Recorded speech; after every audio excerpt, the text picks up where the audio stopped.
नमस्कार। लास्ट में ना हमने ग्राफ पे बात की थी और ग्राफ में हम बात कर रहे थे कंडक्टिविटी, वीक इलेक्ट्रोलाइट और स्ट्रॉन्ग इलेक्ट्रोलाइट की कंडक्टिविटी पे। वीक और स्ट्रॉन्ग इलेक्ट्रोलाइट की कंडक्टिविटी पे हम बात कर रहे थे। दो ग्राफ देखे हमने। स्ट्रॉन्ग इलेक्ट्रोलाइट के लिए जो ग्राफ था वो बिल्कुल ही स्ट्रेट चल रहा था, है ना? वेलण। हाँ, तो यूं क्यों किया? मैं कुछ भी करूं, आई एम टीचर। चलो ऐसा ऐसा थोड़ी है कि ऑप्शन वैसा नहीं होगा, होगा। तो आप क्यों बहे जा रहे हो नदियों में? चलो, और वीक इलेक्ट्रोलाइट के लिए जो ग्राफ था वो ऐसा। हमारी बुक, बेचारी बुक, इसमें ऐसा है। बात ये निकल के आई अब कि हमने ये देखा मोलर कंडक्टिविटी, दूसरा हमने देखा लिमिटिंग मोलर कंडक्टिविटी, फिर हमने ये देखा कि कंडक्टिविटी पे क्या इफेक्ट होता है डाइल्यूशन का। क्या देखा? अब मैं आपको यहाँ पे थोड़ी बातें समझाना चाहूँगा कि एमसीक्यू कहाँ से आते हैं। स्पेसिफिक कंडक्टिविटी और कंडक्टिविटी में क्या फर्क है? कौन बताएगा? स्पेसिफिक कंडक्टिविटी और कंडक्टिविटी में क्या फर्क है? एक आदमी जिसको आता है वो ऐसे हाथ ऊपर कर सकता है, वही आंसर देगा। ग्रुप में पेपर नहीं आता।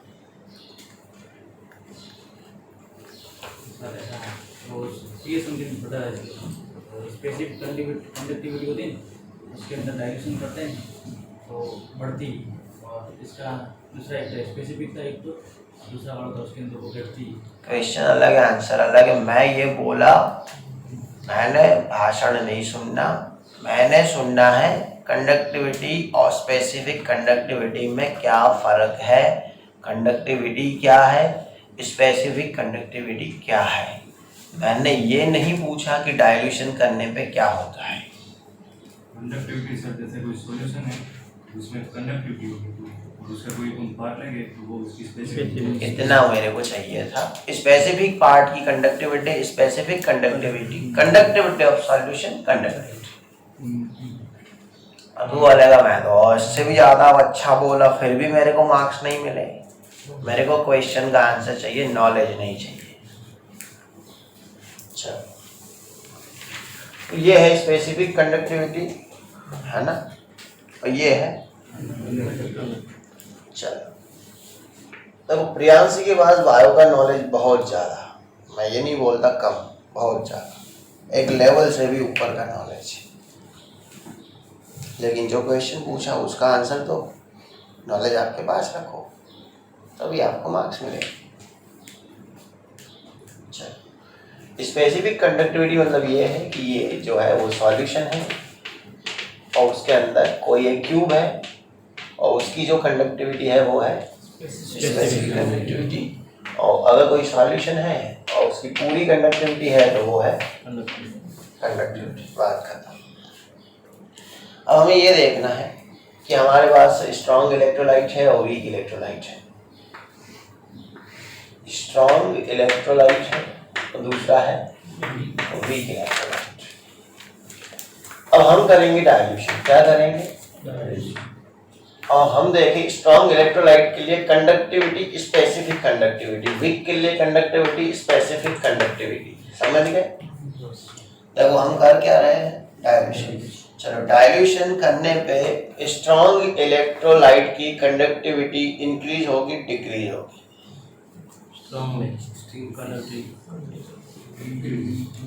क्वेश्चन मेरा ये है, स्ट्रॉन्ग इलेक्ट्रोलाइट मेरे पास है, मैंने किया डाइल्यूशन, कंडक्टिविटी इंक्रीज होगी, कंडक्टिविटी डिक्रीज होगी? इंक्रीज। रीजन नहीं सुनना राजवीर सिंह बाबू। कंडक्टिविटी क्या होगी? इंक्रीज। देखो कैसे पढ़ाया है कि भाई एक KCl का क्या था? सॉल्यूशन। उसकी कंडक्टिविटी क्या थी? 100 थी। मैंने पानी डाला, डाइल्यूशन किया, कंडक्टिविटी बढ़ के कितनी हुई? 180। डाइल्यूशन पे कंडक्टिविटी बढ़ी। सही। मैं क्वेश्चन पूछूं उसका आंसर। वीक इलेक्ट्रोलाइट है, क्या है? Weak electrolyte. उसकी कंडक्टिविटी डाइल्यूशन पे बढ़ेगी कम होगी? बढ़ेगी। अच्छे से बढ़ेगी। इसकी 80 बढ़े, उसकी 90 बढ़े। मार्क्स मानसी के बढ़े, मार्क्स सागर के भी बढ़े, लेकिन सागर के अच्छे से बढ़े। ये नहीं इसने नहीं बढ़ा, इसने बढ़ाया। 10th में कितने थे? हाँ, और 12th में 10 ही बढ़ाए। ऐसा नहीं बढ़ाए, बढ़ाए मतलब इंक्रीज। ये है इंक्रीज। समझे कि नहीं? अच्छा नहीं आया थोड़ा। ऐसे बहुत कुछ कहता है ये।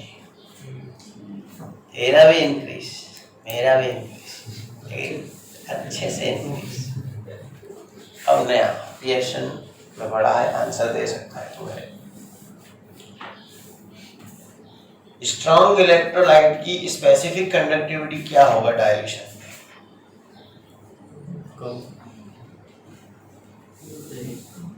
कम क्यों? सॉल्यूशन है, उसमें तो दूर चले जाएंगे तो सॉल्यूशन नहीं है, उसमें दूर जाएंगे तो कम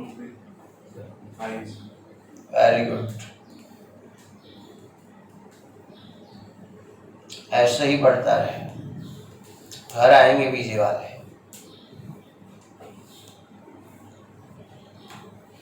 सबसे ज्यादा ग्रास्पिंग पूरे क्लास में इसकी है। सबसे ज्यादा मेहनत पूरे क्लास में मानसी और प्रवीण की है। केमिस्ट्री में सबसे ज्यादा मेहनत विपुल कर रहा है, स्पेशल। ये तीनों में कर रहे हैं, दोनों। सबसे ज्यादा ग्रास्पिंग खाली इसका है।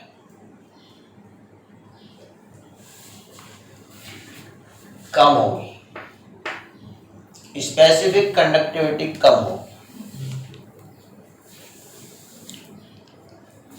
होगी कम। ये सॉल्यूशन है KCl का। 1 लीटर सॉल्यूशन है। कितना? KCl का 1 लीटर सॉल्यूशन है। स्पेसिफिक कंडक्टिविटी किसे कहेंगे? एक क्यूब में जो हम निकालेंगे उसको क्या कहेंगे? Specific conductivity. अब हम पूरी नहीं मेजर करेंगे, हम खाली एक क्यूब। मान लो हमने यहाँ पे एक क्यूब गैस किया। क्या किया? गैस समझते हो? सपोज हमने यहाँ पे एक क्यूब लिया। अभी सॉल्यूशन कैसा है? छोटा है। मान लो हमारे हाथ में 10 K+ आए। कितने? और 10 Cl- आए। मैं बोलूँ पूरे सॉल्यूशन में तो हजारों K+ हजारों Cl- होंगे, लेकिन हमारी झोली में 10 K+ 10 Cl-। क्यूब का मतलब कोई कांच का क्यूब नहीं है, एक सपोज किया हुआ क्यूब है। 10 K+ 10 Cl- हमें मिला है। उसी की जो कंडक्टिविटी हमने मेजर की वो है स्पेसिफिक कंडक्टिविटी। क्लियर है? अब हम करने लगे डाइल्यूशन। क्या करने लगे? जैसे जैसे डाइल्यूशन करेंगे वैसे वैसे क्या होगा? वॉल्यूम बढ़ेगा, आयन एक दूसरे से दूर होंगे। क्या हम क्यूब को बढ़ा सकते हैं? क्यूब नहीं बढ़ा सकते। स्पेसिफिक कंडक्टिविटी एक स्टेशनरी वॉल्यूम पे मेजर की गई कंडक्टिविटी। अब क्या होगा? जैसे जैसे वॉल्यूम बढ़ेगा आयन एक दूसरे से दूर। शायद ऐसा हो कि डाइल्यूशन के बाद हमारा क्यूब तो उतना ही रहे और उसके पास 2 K+ और 2 Cl- बचे। 8 तो अंदर से निकल ही गए। ओवरऑल सॉल्यूशन की कंडक्टिविटी बढ़ गई, लेकिन स्पेसिफिक कंडक्टिविटी कम। इसका मतलब ये डिक्रीज हुई होगी और बहुत बुरी तरह से डिक्रीज हुई होगी। समझ गए? चलो। वीक इलेक्ट्रोलाइट है, डाइल्यूशन पे स्पेसिफिक कंडक्टिविटी का क्या होगा? बढ़ेगी। क्या करेगी? बढ़ेगी। लेकिन मर मर के बढ़ेगी, ठीक ठाक बढ़ेगी, इतनी अच्छा कुछ नहीं बढ़ेगी। समझ गए? मतलब इससे भी घटिया तरीके से बढ़ गई। अब बोलो क्यों ऐसा? बताओ। वीक में क्या होता है? मान लो मेरे पास एसिडिक एसिड होता, क्या होता? मैं यहाँ पे क्यूब लेता, क्या लेता? एसिडिक एसिड समझते हो? CH3COOH। मेरे हाथ में क्या आता? CH3COO माइनस और H+। मान लो मेरे पास 5 CH3COO माइनस है और 5 क्या है? H+। सर इस बार 5 क्यों सोचे? आयंस ही कम होंगे तो क्यूब में माल ही कम आएगा। समझे कि नहीं? क्योंकि वीक इलेक्ट्रोलाइट है। 5 आए मेरे पास, मैंने इसका क्या किया? डाइल्यूशन। तो ऐसा तो है नहीं आयन दूर जाएंगे, आयन दूर भी जाएंगे, नया आयन प्रोड्यूस भी करें। हुआ ये कि नए आयन यहाँ पे बने, नया आयन यहाँ पे बने, लेकिन दूर तो जाने हैं। तो क्या होगा? आफ्टर डाइल्यूशन हम देखेंगे तो यहाँ पे हमें 6 मिल जाएंगे। कितने मिल जाएंगे? मतलब हुआ ये कि डाइल्यूशन पे 6-7 नए बने, उसमें से कुछ वापिस दूर चले गए। लेकिन प्रैक्टिकली ये पाया गया कि जितने नए बनते हैं उनसे दूर कम जाते हैं और एक आध नया अपने पास रह जाता है। यहाँ पे पुराने चले भी गए तो नए बने वो रह गए। ऐसा करके प्रैक्टिकली होता ये है कि वीक इलेक्ट्रोलाइट की स्पेसिफिक कंडक्टिविटी थोड़ी बहुत बढ़ेगी। मैं बोलूँ डाइल्यूशन पे हर एक चीज बढ़ती है, खाली SSPC कम होता है। SSPC डाइल्यूशन पे कम करता है, बाकी सब कुछ डाइल्यूशन पे बढ़ता है। स्ट्रॉन्ग की स्पेसिफिक कंडक्टिविटी कम होती है, बाकी सब बढ़ता है। स्ट्रॉन्ग की स्पेसिफिक कंडक्टिविटी कम होती है, बाकी सब बढ़ता है। किस पे? डाइल्यूशन। ये भी बढ़ा, ये भी बढ़ा, ये भी बढ़ा, एक ही तो चीज कम हुई, specific conductivity of strong electron. क्योंकि हम क्यूब में देख रहे थे आयंस चले गए, और यहाँ पे ऐसा नहीं है कि आयन चले नहीं जा रहे, लेकिन मैं ये कहूँगा ये एक अनऑर्गेनाइज आंसर है इसका। मैं NCERT से बोलूँ तो ये है, मेरा खुद का ओपिनियन दूँ तो यहाँ पे आंसर ये होना चाहिए था, नो प्रेडिक्शन। शायद 2 ज़्यादा भी चले जा सकते थे और यहाँ पे 3 भी रहे, नए कम पैदा हो, 2 ज़्यादा चले जाए, कुछ भी हो सकता था। लेकिन अकॉर्डिंग टू NCERT इसका आंसर हम ये देंगे। ठीक है, मतलब इंक्रीमेंट ही करेंगे हम, लेकिन बड़ा हुआ। तो यही हमारी नोट्स है। क्लियर? आप जेरोक्स करवा के अपने फ्रेंड्स को दे, वो पढ़ ले और ला दे मार्क्स। गुजराती मीडियम वाले मेरी पुरानी नोट्स मांग रहे हैं, मेरे पुराने स्टूडेंट्स की। मैं बहुत सुधर चुका हूँ पहले से अब, और जिस लेवल से मैं पढ़ाता था उस लेवल को मैंने 1000 गुना तक कम कर दिया है। मेरी पुरानी नोट्स है, लेकिन वो सिर्फ मेरे पुराने स्टूडेंट्स और मैं ही पढ़ पाऊंगा।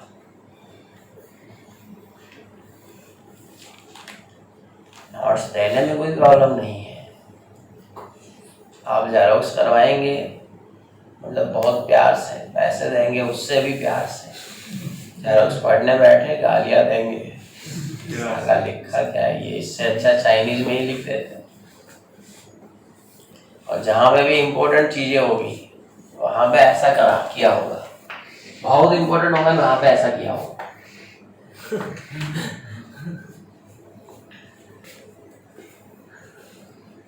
कैंसल करें अनिवार्य वाले, पूरी नोट्स में से पढ़ना ही इतना होता है। ऐसा क्यों सर? स्टाइल पहला એટલો સારો સ્વભાવ નતો જેટલો હવે આખી દુનિયાનો બોલું કરવા। પહેલા એવું હતું કે આપણી નોટ જે લઈ જાય ને આપણે પૂછ્યા વગર એ રોવો જોઈએ, એવી સ્ટાઇલ હતી આપણી। આપણે હવે આવ્યો નહીં, ભણ્યો નહીં, આપણે પૈસા નહીં અને આપણી નોટ્સ ઉપર જલસા કરશે એમ કરો. તમને એવું લાગે કે એવું તો પ્રિયાંશી પૂછજો, મેં બતાવી હતી મારી જૂની અભિષેકની નોટ્સ. એમ કે છે હારી હારી જે થિયરી હોય એ બધા કેમ આવું કરે છે? મેં કીધું એ નહીં કરવાની, બીજા બધા આપણે કરવાની. ને એકદમ કશું કામનું હોય ને કે મોટા અક્ષરમાં લખેલું હશે most important for exam. Tuition વાળા બધા ખબર આ કોઈ કામનું નહીં. લઈ જવાનું નેક્સ્ટ યર આપણું ટ્યુશન આવતો હોય.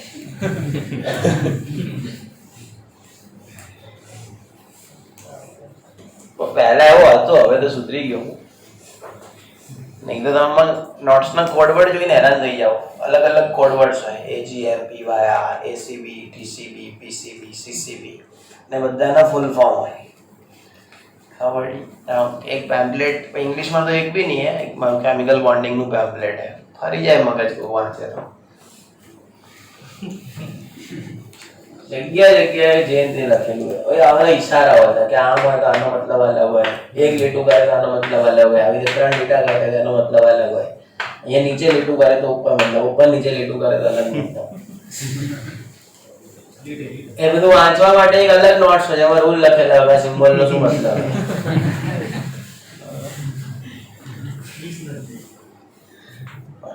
છોડ દીધું બધું, હવે શું ઉંમર થઈ. कहाँ से तो ये समझ में आ गया ना कि डाइल्यूशन पे क्या होता है, एसएसपी कम होता है. डाइल्यूशन पे एसएसपी कम होता है. एसएसपी क्यों बोला? स्ट्रॉन्ग की स्पेसिफिक कंडक्टिविटी कम होती है, बाकी सब बढ़ता है. हम क्या करेंगे, चारों याद रखेंगे, बदले में एक भी याद नहीं रहेगा. इससे अच्छा एक ही याद रखो, डाइल्यूशन पे एसएसपी डिक्रीज करता है, बाकी सब इंक्रीज करता है. चारों याद नहीं रखने. चलो अभी एक प्रिंसिपल है, कोहलरूस प्रिंसिपल बोलते हैं. क्या बोलते हैं इसको? कोहलरूस प्रिंसिपल. कुछ नहीं था, बच्चों जैसी बातें थी. और ये डाइल्यूशन जो है वो किसने समझाया था? तो ऑसवाल्ड ने समझाया था. किसने समझाया था? स्पेलिंग ओ से स्टार्ट होगा, बीच में एस आएगा, कहीं कहीं डब्ल्यू और ऐसा कुछ करके डी पे खत्म हो जाएगा. ये तो ऐसा भी लिखते हैं लिखने वाले, ज्यादा इज्जत देने वाले, ऑसवाल्ड्स डाइल्यूशन लो. क्या लिखते हैं? या फिर लो ऑफ ऑसवाल्ड्स डाइल्यूशन, कुछ भी लिख देंगे लिखने वाले. ऑसवाल्ड ने अभी डाइल्यूशन में क्या समझाया था? ऑसवाल्ड ने ये बताया था कि डाइल्यूट हमें जो पढ़ना है वो सारा का सारा वीक पे पढ़ना है, स्ट्रॉन्ग पे हमें कुछ नहीं पढ़ना. ये ध्यान रखें. मैं ध्यान एक बोल देता हूँ, हम जो भी पढ़ेंगे वो वीक इलेक्ट्रोलाइट के लिए पढ़ते हैं. किसके लिए? स्ट्रॉन्ग इलेक्ट्रोलाइट के लिए कुछ पढ़ना ही नहीं होता. जितनी भी कैलकुलेशन है सारी की सारी वीक इलेक्ट्रोलाइट के लिए होती है, स्ट्रॉन्ग के लिए कोई कैलकुलेशन कहीं नहीं है. यह सेंटेंस मैं फिर से बोलने वाला हूँ इक्विलिब्रियम चैप्टर में. अब इक्विलिब्रियम चैप्टर देखना, जितने भी क्वेश्चन है सब वीक इलेक्ट्रोलाइट के हैं. एक भी क्वेश्चन स्ट्रॉन्ग इलेक्ट्रोलाइट का पूछा ही नहीं. कभी बोलेंगे पीएच ऑफ एसिटिक एसिड, कभी ऐसा नहीं पूछेंगे पीएच ऑफ H2SO4, पूछी ही नहीं जाती है ना. तो बात यह है कि वीक पे ही हमें पढ़ना है, स्ट्रॉन्ग पे कुछ नहीं पढ़ना है. स्ट्रॉन्ग के लिए क्या होता है? अल्फा 1 होता है. स्ट्रॉन्ग है वो 100% आयोनाइज करेगा, 100% आयोनाइज करेगा, उसका अल्फा और उसका आयोडा भी नहीं होता, उसका आयोडा ग्रेटर देन 1 होता है. आयोडा 1 उसका होता है जो आयोनाइज ही नहीं करता. ऐसे चलती ट्रेन बैठ गए. अल्फा 1 उसका है जो 100% आयोनाइज कर रहा है, तो उनका तो अल्फा ढूंढना ही नहीं है. ऐसा तो है नहीं कि आपसे ऐसा पूछेंगे भी H2SO4 का अल्फा कितना है. पागल थोड़ी, हम सबको पता है H2SO4 का अल्फा 1 है. H2SO4 is strong electrolyte, alpha 1 नहीं पूछते. समझ गए? हमें पूछेंगे वीक का. किसका पूछेंगे? वीक का. तो इसने क्या किया, कंडक्टिविटी पर से अल्फा ढूंढने की एक टेक्निक बाहर की थी ऑसवाल्ड ने. किसने? ऑसवाल्ड ने ये बताया था कि हमारे पास जो स्टार्टिंग जो इनिशियल कंडक्टिविटी है वो क्या है? लैम्डा. आफ्टर डाइल्यूशन कंडक्टिविटी क्या होती है? लैम्डा 0. समझे कि नहीं? किसके लिए? वीक के लिए। और यही चीज किसके लिए फॉलो होती है? स्ट्रॉन्ग। यानी स्ट्रॉन्ग में ना पढ़े तो ही अच्छा है। हम जाए वीक। वीक में क्या है? पहले लैम्डा में होता है, वीक क्या होता है? लैम्डा। यहाँ पे कितना आयोनाइजेशन होता है? 2 से 3% आयोनाइजेशन। यहाँ पे आयोनाइजेशन कितना होता है? Max to max. चल 10 का बाकी बात रख दिया कर कही है, 10% तक आयोनाइज हो सकता है। नंबर ऑफ आयन क्या हुआ है? इंक्रीज हुआ है। अल्फा बढ़ना चाहिए था, है ना? बढ़ के भी अल्फा कितना रहना चाहिए था? 1 से कम। अल्फा बढ़ना चाहिए था लेकिन बढ़ के भी कितना रहना चाहिए था?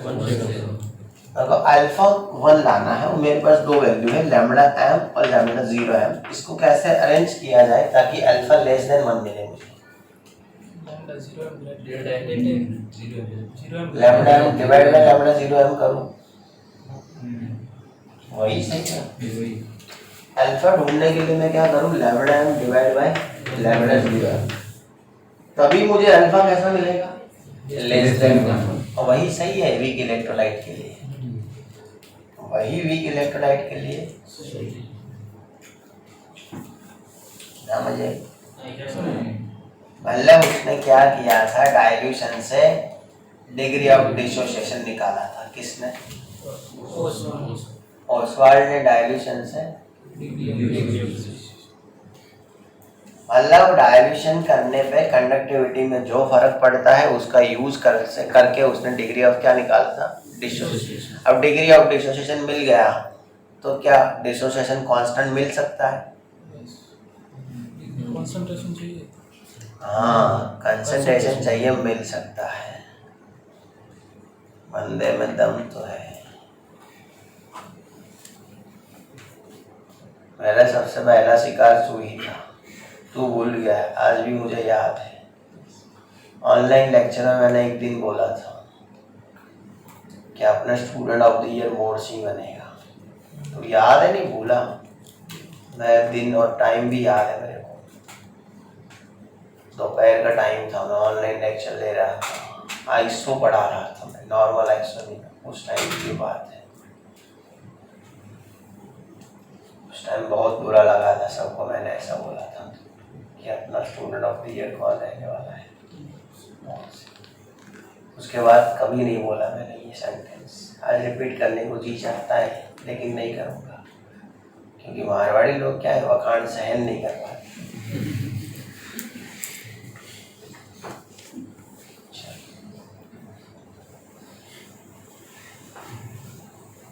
रही है भाषा कल थी क्यों सही सिलेक्शन मैं खाली इशारो करवा कि सिलेक्शन ना लायक बनी रहा बस એવું નહીં મેં કીધું એટલે બસ ભણવાનું મેં કે આપણે તો કે આવરા ઉત્તુન સાહેબ ભાઈ ચલો તો પાછું ફરી જાય તરત હાર में लागे मन काम को।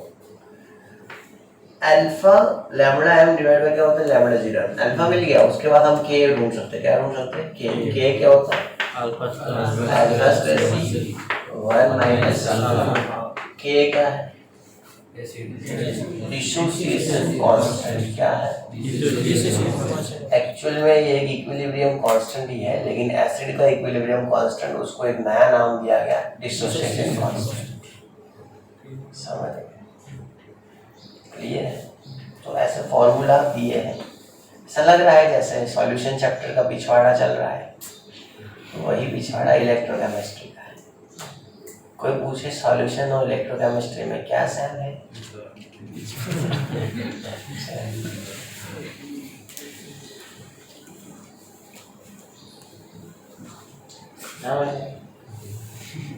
ये फार्मूला लिखा, चलो ये नहीं लिखा कोई नहीं, सॉल्यूशन में पढ़ लिया। ये क्यों नहीं लिखा? मैं बोलूँ तो ही काम करना है। मैं तो फीस का भी बोल रहा हूँ 1 तारीख से, वो तो हुआ नहीं अब। અમુક બોલે સર હવે તમે સાહેબો ને તમારી વાતનું માન રાખીએ,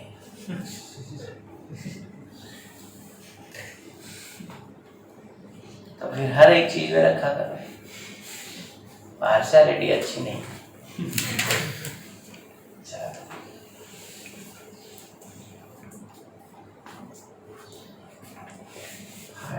માટે मोनी तमे बता lambda m divide by lambda 0 ये है अल्फा और k होता है alpha square c 1 minus alpha. इससे एग्जांपल आते हैं c दिया हुआ होता है। क्लियर है? ओके, बाकी के फॉर्मूला किसको याद है? चलो चेक कर लिया जाए। जी स्टार क्या होता है? जिसको पूछा वही वाइट टी शर्ट है ना, जी स्टार होता है। जी क्या होता है? 1/r। जी पूछा है, के नहीं पूछा। रो क्या होता है? वही साइट पालमपुर। रो क्या होता है? विक्रम ठाकुर। रो क्या होता है? क्रिश। गलत। कोमल। रो क्या होता है? अल्पेश। आरे भाई क्या होता है? कौन बोला? ओके, है ना। चलो, कप्पा क्या होता है? 1/रो होता है। लैम्डा m क्या होता है? लैम्डा m क्या होता है? जिससे पूछा वही लैम्डा m क्या होता है? लैम्डा m क्या होता है? क्या होता है लैम्डा? लैम्डा क्या होता है? जल्दी बोल। लैम्डा क्या होता है? क्या है लैम्डा? हाँ, अल्फा इंटू ये लैम्डा जल्दी क्या है? अल्फा इंटू लैम्डा 0 अरे स्पेशली लैम्डा क्या है वो पूछ रहा हूँ। क्या है लैम्डा? पार्टी तू है। लैम्डा क्या है? बर्थडे भी है ना। Lambda m over molar conductivity. Lambda क्या है? ये चाहिए मुझे, बाकी कुछ नहीं सुनना। भाषण नहीं चाहिए। तो आपने क्या है, बहाने सीख लिए बनाने सब। लैम्डा होता है कप्पा बाय सी। तो ये मत सोचना कि हमें ट्रेंड समझ में नहीं आया था।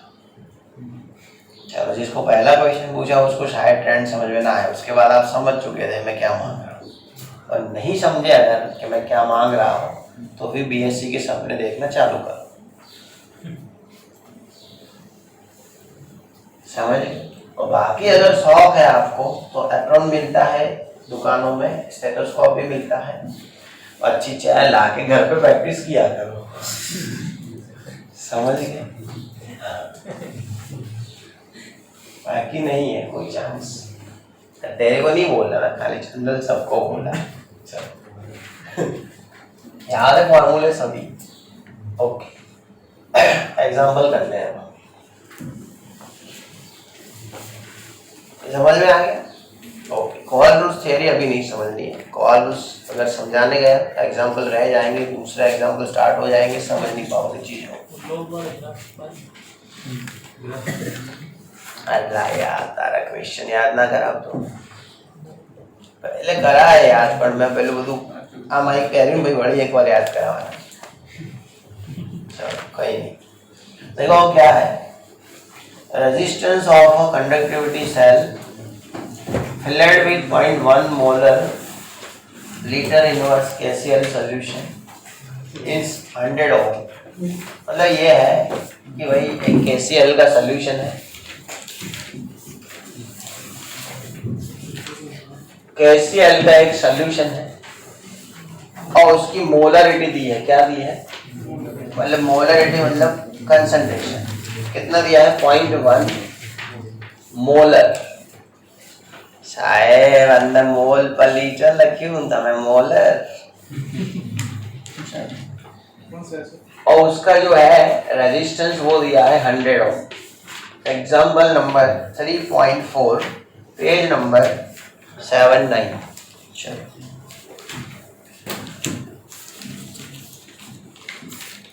और ये बोला है कि द सेम सेल, एक दूसरा सेल है ऐसा ही बिल्कुल इसके जैसा ही, और उसकी कंसंट्रेशन 0.02 है।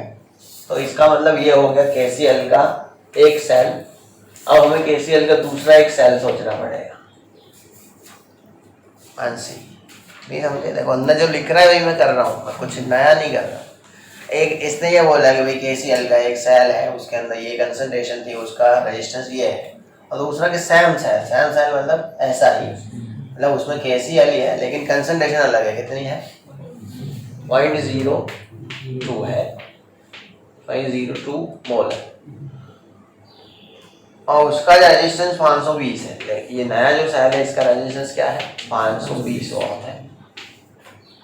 फिर ये बोला कि the conductivity and molar conductivity of 0.02 molar solution, मतलब इसकी कैलकुलेट करनी है। Calculate the conductivity and molar conductivity of 0.02 molar, मतलब इसकी, मतलब इसका लैम्बडा है, सॉरी क्या बोला, conductivity and molar conductivity. Conductivity मतलब जी कप्पा और लैम्बडा है इतना। आप बोल रहे कि सर कप्पा तो पूछा ही नहीं, पूछा है हमसे कंडक्टिविटी और मोलर कंडक्टिविटी।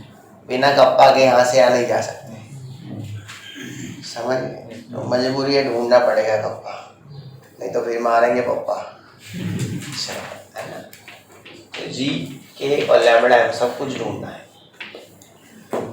फिर दिया the conductivity of 0.1 molar KCl। The conductivity of 0.1 molar KCl is 1.29 siemens पर मीटर। इसका मतलब क्या दिया? कप्पा दिया। दिया क्या? कैसे पता चला? कंडक्टिविटी लिखा उससे, यूनिट्स। मैं बोला था वो ऐसा नहीं लिखेंगे कंडक्टिविटी की स्पेसिफिक कंडक्टिविटी, वो लिखेंगे कंडक्टिविटी। तुम पहचानो कौन सी?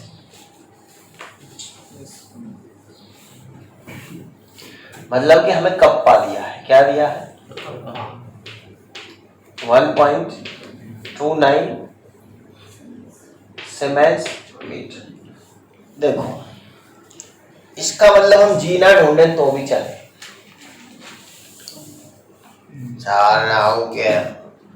उन्होंने कंडक्टिविटी को कप्पा माना, फिर से कंडक्टिविटी पूछी, इसका मतलब कप्पा ही ढूंढो। पहली नजर में ऐसा लगा कि कंडक्टिविटी जी है, यूनिट देखने के बाद पता चला कि ये तो कंडक्टिविटी कप्पा वाली है। अगर जी दिया होता तो सिर्फ सीमेंस लिखा होता, सीमेंस पर मीटर नहीं लिखा होता। हो गया? चलो डेटा दिया है इसका डेटा सारा इसका ढूंढना है। इन दोनों में सेम क्या होगा?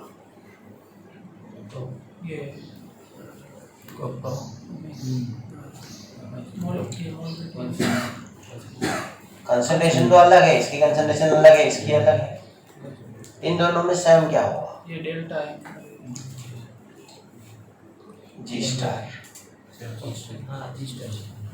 देखो सब कुछ कंसंट्रेशन के साथ बदल सकता है, जी स्टार तो डिवाइस का है। इन दोनों में सेम क्या होगा? इसमें से जी स्टार ढूंढ के वैल्यू यहाँ रखना चालू करो, आंसर आ जाएगा। इसमें से सर जी स्टार कैसे ढूंढे? कटरीना है वो जी है आपकी, हमारी नहीं। तो कप्पा क्या होता है? जी इंटू जी होता है। अगर खबर है, और जी क्या होता है? 1/r होता है, और r दिया पड़ा है तो कप्पा मिलेगा कहीं, जी स्टार मिलेगा, कप्पा दिया तो है।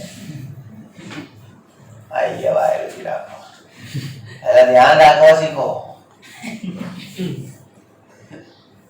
मैं कुछ भी बोल लूँ, आप अपना ध्यान न छोड़े, आपको पूरा कंसंट्रेशन बोर्ड में लगाना है। यही चीजें होने वाली है पेपर में। नीट में ये नहीं है, जेई में भी ये नहीं है कि पेपर हार्ड है। परिस्थितियां ऐसी खड़ी की जाती है कि आपको जो आ रहा है वो भी आप ना लिख पाओ। ऐसा एनवायरनमेंट डिजाइन किया जाता है। बाकी मैं बोलूं आंसर की देख के सब यही बोलते साला ये तो आता था, तो लिखना था ना। और बोलूं नहीं लिख पाए, वही तो डिजाइन है।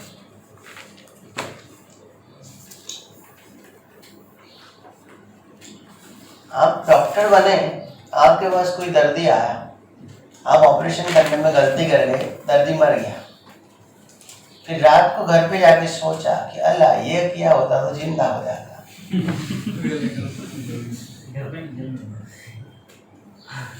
2 मिनट बाद जी के अल्लाह हमने नाम करी वो तो रही है ना बोल रही।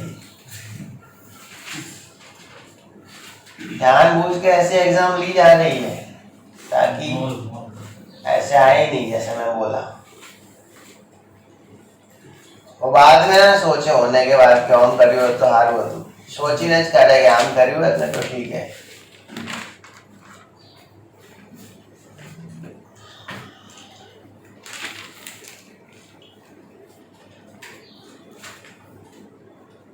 चलो आगे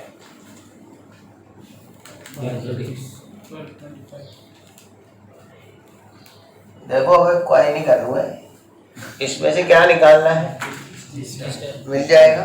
यस मिल गया रजिस्टर, दोनों का रजिस्टर सेम होता है। यस कप्पा क्या होता है जी इंटू रजिस्टर, इसका कप्पा निकालना है, इसका चाहिए जी आर दिया 1/r रजिस्टर वही है, मिल गया कप्पा। कप्पा मिला है नहीं, फिर लैम्बडा एम चाहिए। लैम्बडा एम क्या होता है कप्पा बाई सी, मिल गया लैम्बडा। एग्जांपल खत्म। दूसरी बात 1000 करूंगा नहीं करूंगा, मैं नहीं सुनना 1000 करूंगा नहीं करूंगा, रीजन नहीं पूछा बस ऐसे आंसर चाहिए। तो सब कुछ चेंज हो चुका है, आप अभी तक चेंज नहीं हुए। आपको ऐसे है कि रीजन बताएंगे अच्छा लगेगा, आप हाँ ना में आंसर देंगे मैं समझ जाऊंगा आपको रीजन पता है। 1000 करूंगा नहीं करूंगा हाँ क्यों, ऐसा मैं मेरी मर्जी से पूछूंगा जिसको पूछना है। क्यों 1000 क्यों नहीं करूंगा, हाँ यहाँ मीटर है, यहाँ सेंटीमीटर होता तो यहाँ 1000 लगता सीधा, ये लेके आया सेंटीमीटर वाट इसकी लगेगी, समझ में। देखो मैं गुस्सा नहीं हूं आपकी आदतों पे, लेकिन ये आदतें अच्छी नहीं है जिस एग्जाम की आप प्रिपरेशन कर रहे हो उसके लिए। नीट में ये नहीं है कि आपका नॉलेज चेक किया जाएगा, नीट में ये है कि आपसे क्या पूछा है और आप क्या आंसर दे रहे हो। देखो अगल बगल का नॉलेज सबके पास होता है, हमें प्रॉपर आंसर पे जाना रहेगा। कोई काम का नहीं है अगल बगल का नॉलेज। अब ये कहूंगे मैं सर आंसर के बहुत नजदीक जाके वापिस आया हूं, अब मुझे कह के अपना दिल हल्का कर सकते हो। एंटी आपकी एक नहीं सुनेगा, 5 मार्क्स काटेगा सीधा। इससे अच्छा है हम ऐसी आदत ही ना बनाए, टू द पॉइंट क्यों ना जाए। आएगा आंसर, मैंने नहीं सिखाया एग्जाम्पल, आंसर फिर भी आएगा। मैं कभी कैलकुलेट करवाता ही नहीं examples. Example number 3.5, example number 3.5। अभी एग्जाम्पल लिखा है, प्रॉब्लम नहीं लिखा, देखा आपने। एवोल्यूशन कहते हैं इसे। रेड कलर ब्लैक कलर के मतलब ब्लू कलर है अभी।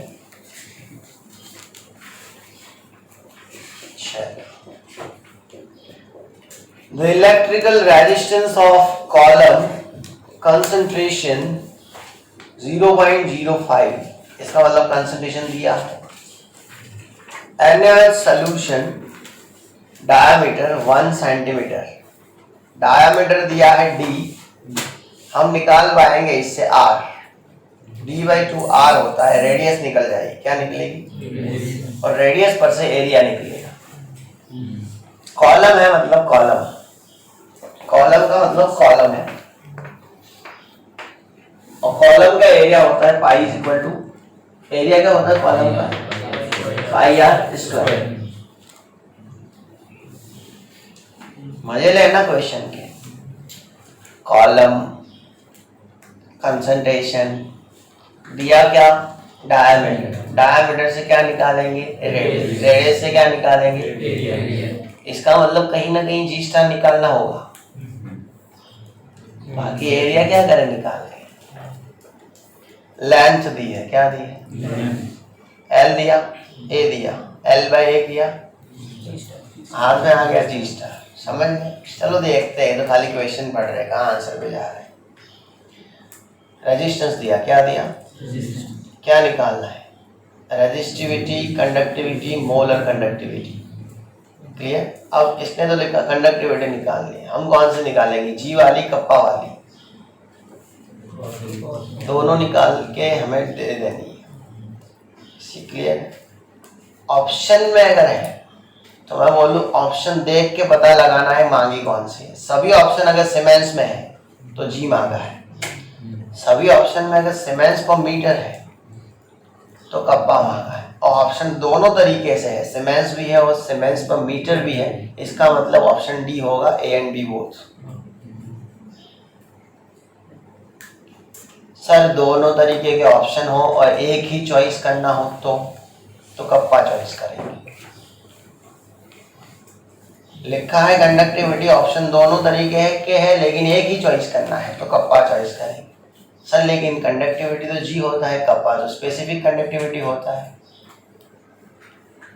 आर्ग्यूमेंट सही है लेकिन मार्क्स तो कप्पा ढूंढने पे मिलते हैं। कैसे पता, देखा 8 साल में ही। फिर से रिपीट कर रहा हूं, पूछी है कंडक्टिविटी, ऑप्शन सीमेंस में भी है, ऑप्शन सीमेंस पर मीटर में भी है, और सिंगल चॉइस आपको लेनी है, कप्पा लेंगे। सर कप्पा क्यों ले, कंडक्टिविटी तो जी होती है, कप्पा तो स्पेसिफिक कंडक्टिविटी होती है। आर्ग्यूमेंट अच्छी है, नॉलेज भी अच्छा है, मुझे भी पता है कंडक्टिविटी जी होती है, स्पेसिफिक कंडक्टिविटी कप्पा होता है, और कंडक्टिविटी पूछी है और सिंगल चॉइस है तो जी वाला ही लेना चाहिए, नहीं मिलते मार्क्स। इसी को केमिस्ट्री में एक रूल कहा गया है, समझ गए। कंडक्टिविटी पूछने पे भी सिंगल चॉइस पे स्पेसिफिक कंडक्टिविटी निकाला जाए, यही सबसे बड़ा रूल है केमिस्ट्री का, समझ गए। IUPAC ने हाईली एक्सेप्ट कर दिया है, कंडक्टिविटी से अच्छी है स्पेसिफिक कंडक्टिविटी। आर्ग्यूमेंट भी अच्छी है, नॉलेज भी अच्छा है, खाली मार्क्स नहीं मिलेंगे। कितना मस्त नॉलेज है, कंडक्टिविटी जी होती है, स्पेसिफिक कंडक्टिविटी के होता है, कप्पा होता है, कंडक्टिविटी का यूनिट सीमेंस है, स्पेसिफिक कंडक्टिविटी का सीमेंस को मीटर है, क्वेश्चन में कंडक्टिविटी पूछा है, इसका मतलब जी निकालना है, सिंगल चॉइस है, इसका मतलब जी ही निकालना है, फिर भी कप्पा निकालने में मार्क्स मिलते हैं। Chemistry, don't try to understand the mystery under behind this.